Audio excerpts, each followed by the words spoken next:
4 people tried to destroy my life, and somehow they ended up saving it instead. I know that sounds insane. How can the same people who ruined everything be the reason I'm still standing? But if you stay till the end, you'll understand why. Because this isn't just a story about betrayal. It's about how far people will go when jealousy starts to eat at love. Back then, my life looked perfect from the outside. I had a good job, a few close friends I trusted like family, and a future that finally felt secure. Their names were Claire, James, Victor, and Lila.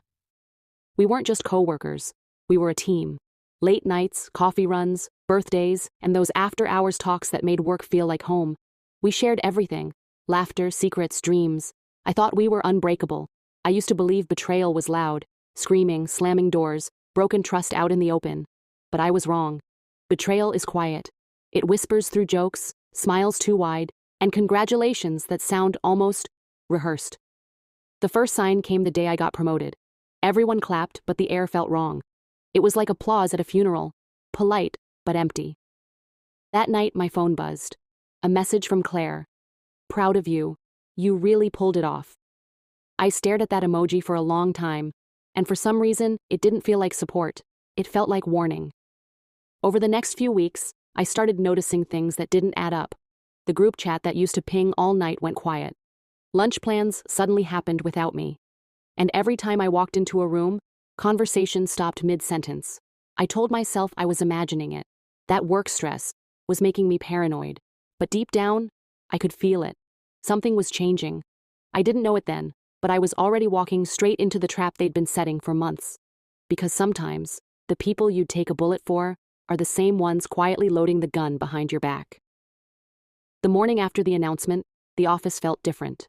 Maybe it was me, maybe it was them, but I could feel the weight of eyes on me everywhere I went. Claire was the first to speak when I walked in. "Look at you, boss lady," she said. "Don't forget us little people when you move to the top." Her tone was light, but the smile didn't reach her eyes. James followed, clapping me on the shoulder a little too hard. Guess staying late finally paid off. He didn't mean it as a compliment. I could tell. Lila's laugh came next. "You really surprised them with this one." Then, quieter, "Surprised all of us." I told myself they were joking, but when laughter starts sounding like accusation, you stop wanting to laugh back. I worked harder than ever after that. Longer hours, extra calls, extra reports. I wanted to prove I'd earned it. But proving yourself to people who've already decided not to believe you feels like trying to shout through glass. At lunch, the 4 of them would sit together. They'd wave me over sometimes, but by the time I joined them, the conversation would fade into silence.